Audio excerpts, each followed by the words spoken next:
The morning sun blazed across the endless blue Pacific as a metallic streak cut through the clouds. Twin engines roared. Two long booms stretched behind it like lightning bolts carved in metal. It wasn't just another fighter plane. It was America's new predator of the skies, the P-38 Lightning. Radio operators first reported it with fear in their voices. They called it two tails, one soul. It looked strange, unlike anything they had seen before. And when it dived, it struck like thunder. The year was 1939.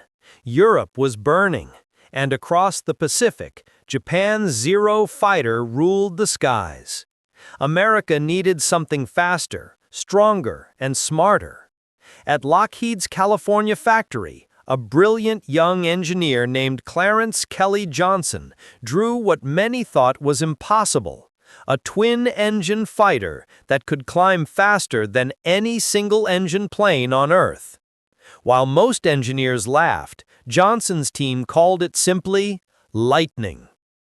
The P-38 would be different, two engines instead of one, giving both power and safety. Turbo superchargers for high-altitude combat, a central nose filled with 4 machine guns and 1 cannon, all firing straight ahead. It looked like no other plane in the world. To some, it looked ugly. To others, revolutionary.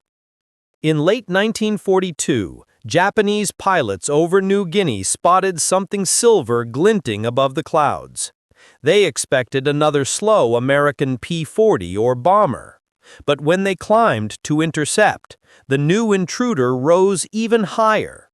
At 30,000 feet, the Japanese Zero began to lose power. Its engine gasped in the thin air. The American plane, still climbing, was untouchable. The pilot of that mysterious craft was Major Richard Bong, a young Wisconsin farm boy who would one day become America's top ace. He throttled up the twin Allisons, and with one burst of 20mm cannon fire, the first Zero exploded into flames. That day, the P-38 Lightning announced its arrival in the Pacific. Japan had never seen anything like it. Japan's pilots soon realized a frightening truth. The P-38 wasn't just faster, it was everywhere. At full speed, it could reach over 400 miles per hour, faster than the legendary Zero. It could dive vertically without tearing its wings off, something the Japanese fighters could never do.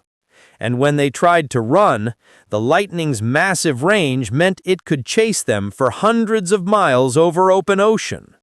Japanese ace Saburo Sakai once admitted, "We could not match its speed. We could not match its climb, and if we tried to turn, it came down like a hawk." Soon, the Japanese began to fear the sight of two long silver tails glinting in the sun. They nicknamed it the Fork-tailed Devil. By 1943, America's war machine was in full motion. In the Solomon Islands, the skies echoed with the roar of P-38s. Every mission began before dawn, twin engines warming, propellers flashing in orange sunrise light. These were not just fighter pilots. They were young men, barely 20, flying steel beasts built for dominance. And now they had a mission that would change history forever. April 18, 1943, an operation unlike any before. American intelligence had learned that Admiral Isoroku Yamamoto, the architect of Pearl Harbor, would be flying from Rabaul to Bougainville. 16 P-38 Lightnings took off from Guadalcanal on one of the most dangerous intercept missions of the war, a flight of nearly 600 miles over open ocean. No other fighter in the Allied arsenal could have made that distance. Only the P-38 could.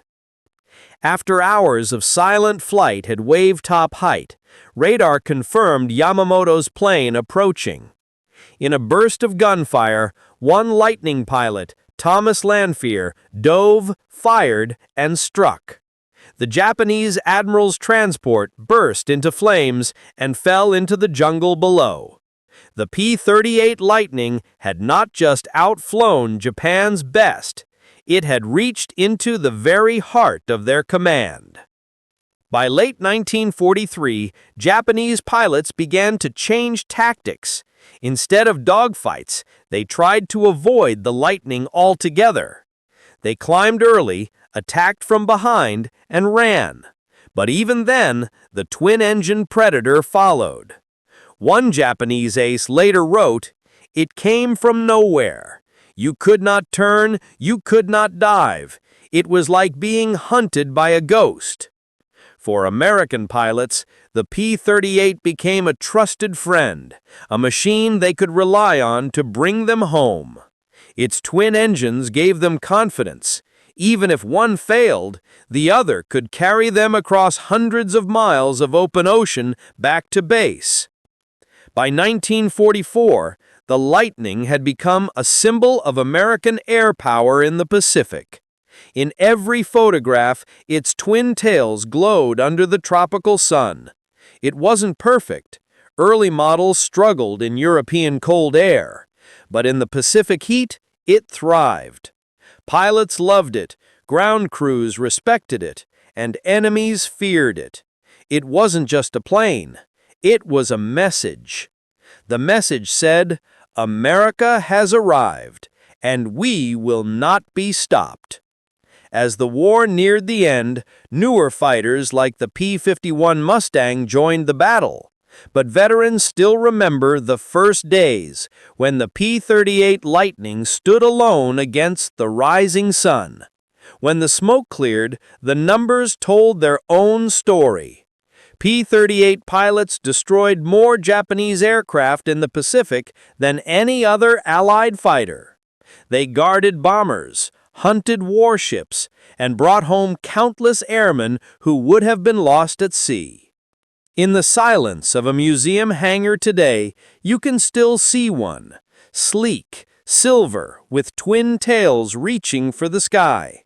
Walk closer, and you can almost hear those engines whisper, "Once we ruled the skies." The Pacific skies were no longer Japan's playground.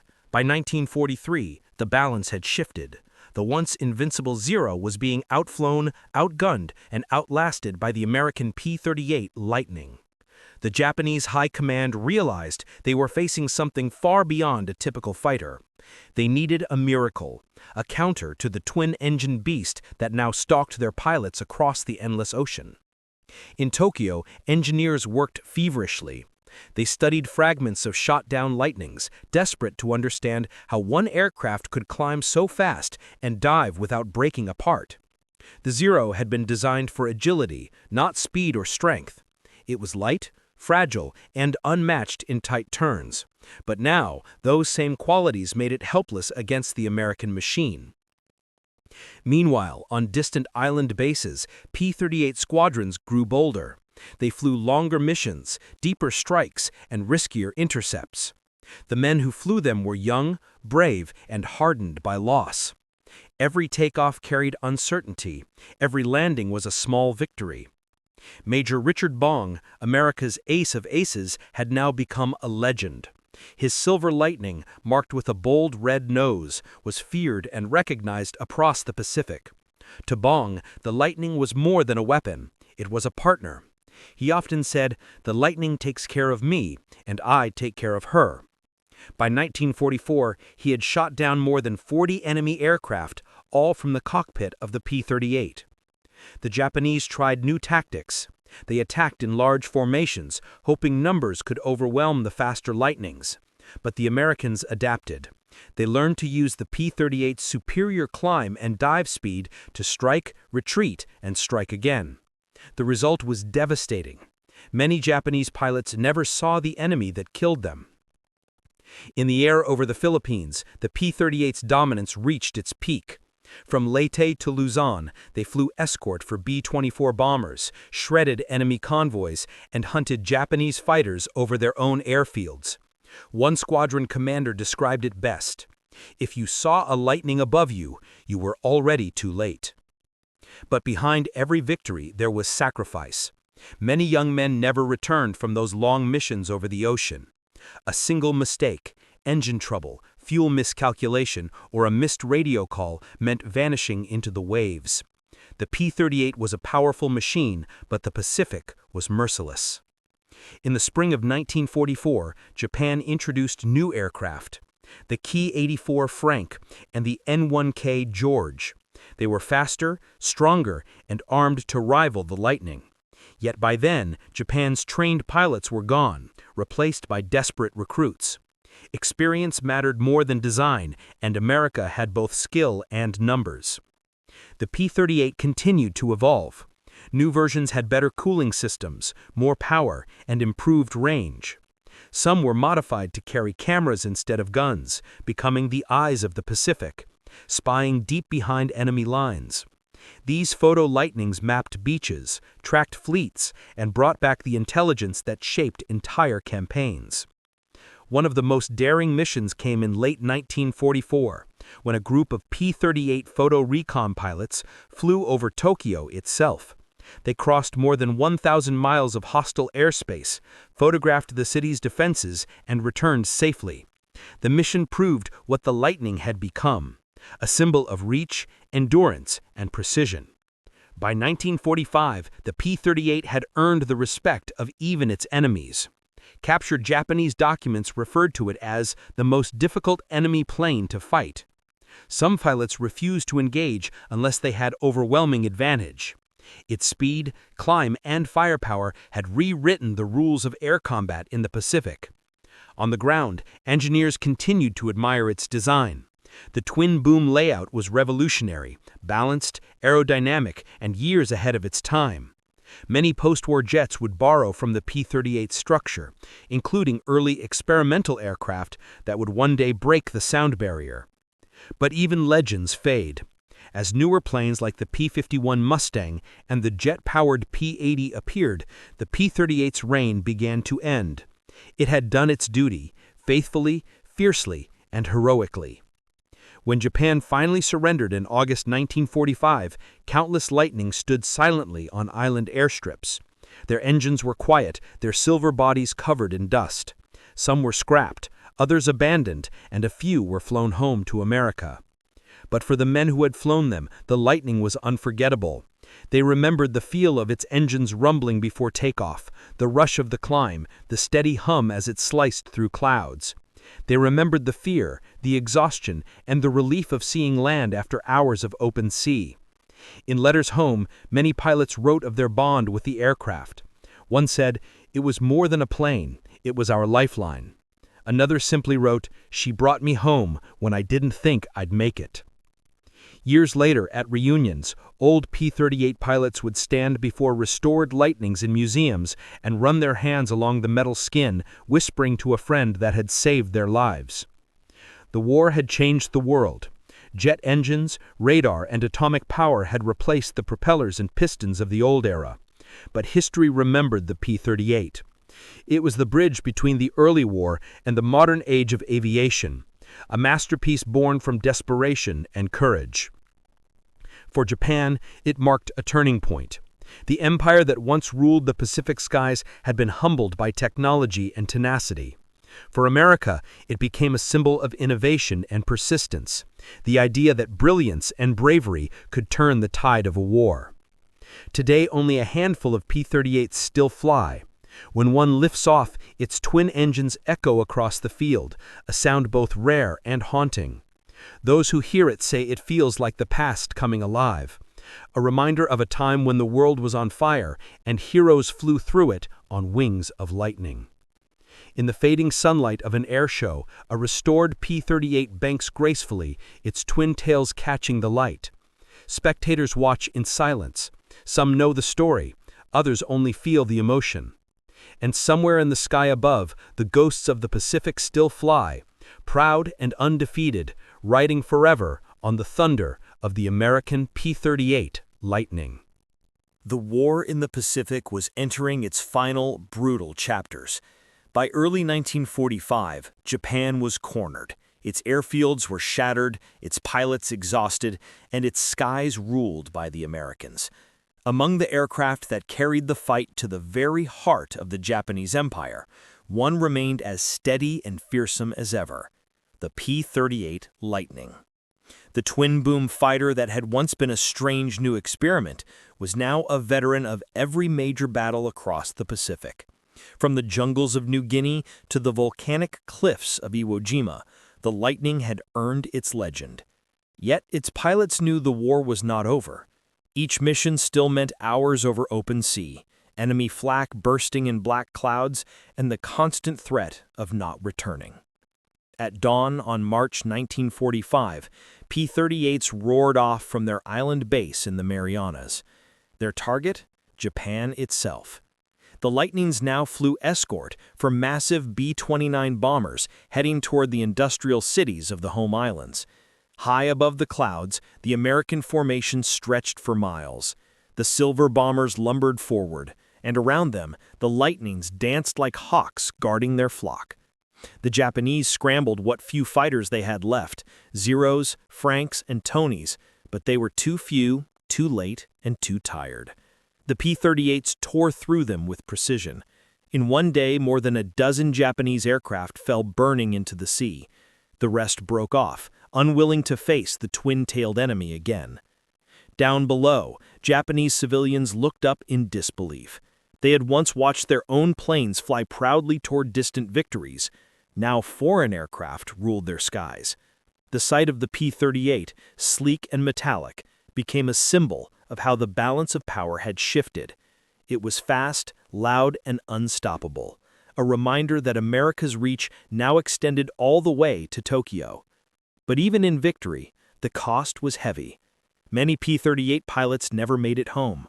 The Pacific Ocean, vast and merciless, swallowed men and machines alike.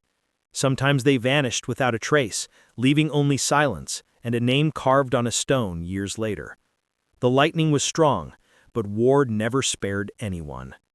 In the closing months of the war, the P-38 began to take on new roles. It bombed airfields, strafed convoys, and photographed enemy positions for the coming invasion plans. Its cameras captured images of Japan's coastline, ports, and factories, maps that would guide the final blows of the war. On August 6, 1945, when the atomic bomb fell on Hiroshima, many P-38 pilots were already waiting for orders to escort bombers on what they believed would be the invasion of Japan. They didn't know that the war was about to end in a way none of them could have imagined. When Japan finally surrendered, the Lightnings stayed on their runways, engines silent, waiting for a mission that never came. When peace was declared, thousands of P-38s were parked across island airstrips from Okinawa to the Philippines. Some were left to rust, some dismantled, others pushed into the sea. The world had entered the jet age, and there was no room left for the old warbirds of propellers and thunder. But for those who had flown her, the Lightning was more than just a machine. It had carried them across the most dangerous skies on Earth, through storms, battles, and long nights over black water. It had brought them home when everything else failed. Pilots spoke of it with pride, almost affection. They remembered the smell of oil and salt, the vibration through the seat, the moment the wheels left the ground and the world dropped away beneath them.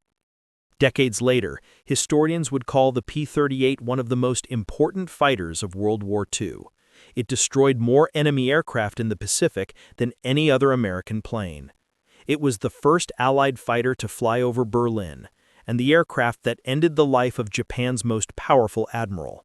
It served in every climate, on every front, and gave birth to heroes whose stories became legend. In post-war Japan, engineers studied the P-38's design with quiet admiration. They had never built anything like it during the war. Its strength, its endurance, its balance, all were far ahead of their time. Some of those ideas would later influence Japan's own post-war aviation industry, built not for conquest, but for commerce and peace. In America, the P-38 faded into memory, replaced by newer and faster jets. Yet aviation enthusiasts and veterans refused to forget. They restored surviving Lightnings, piece by piece, bolt by bolt, until the sound of those twin engines echoed again. When the first restored Lightning took to the air in the 1980s, old men who had once been young pilots stood watching with tears in their eyes. Today, a few P-38s still fly. Their engines rumble across air shows, their silver wings glint in the sun. Crowds watch in awe as the aircraft banks, climbs, and dives just as it did 80 years ago. Children point to the sky, and old veterans smile quietly, remembering what it once meant to fly through fire and survive. The P-38 Lightning was more than a fighter. It was a symbol of courage, invention, and determination. It carried America across oceans and through fear. It stood as proof that ingenuity could overcome odds, that design could change destiny. For Japan, it was a reminder that war in the sky had changed forever. No longer would speed and maneuver alone decide victory. The world had entered a new age of machines, an age the Lightning had helped create. As the last surviving P-38s roar over modern cities, their echoes carry stories of courage and sacrifice. They speak of the men who flew them, the battles they won, and the peace they helped to bring. And if you listen closely, when the engines fade into the distance, you might still hear the whisper that once haunted the Pacific skies. We were the Lightnings. We ruled the air.